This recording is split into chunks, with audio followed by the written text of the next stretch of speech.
Hey, I'm glad you're back. This is Spirit Brother. I'm looking forward to sharing a little bit more about language, especially the language that we are either reading or listening to.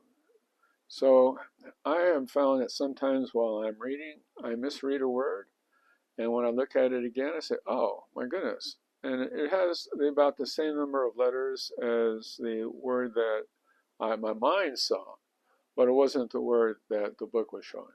So sometimes when we're hearing things, we have something what's called closure.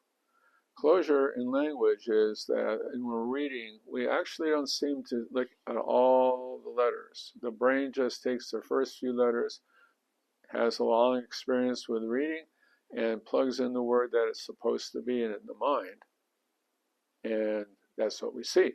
So it's a shortcut. So the mind doesn't waste time reading all the letters. And also in the relationship to listening, sometimes when we're listening to somebody, we find the thought really meaningful.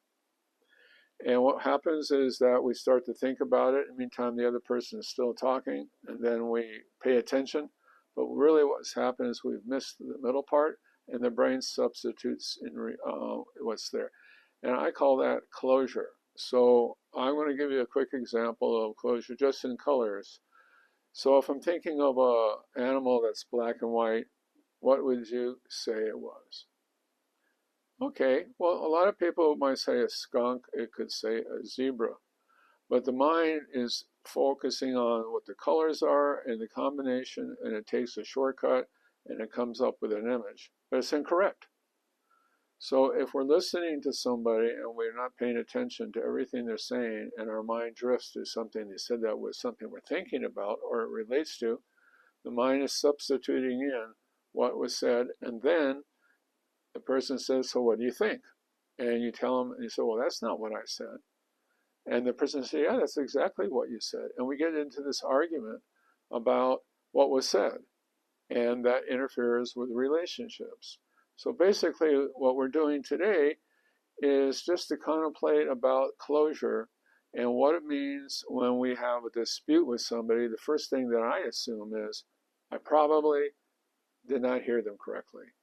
Or if I'm reading something and I start to relate it to somebody else, I'm pretty sure that I could be corrected about what I was reading and what was I saying.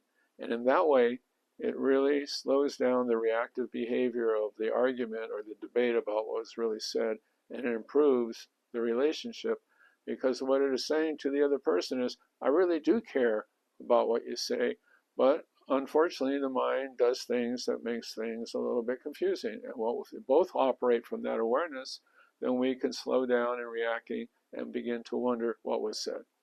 Well, I think that's a lot for today. Next time we're going to take a look at science and how it influences the English language and what that means in relationships. So don't forget to sign up with me and to give some feedback if you would like with comments. See you next time.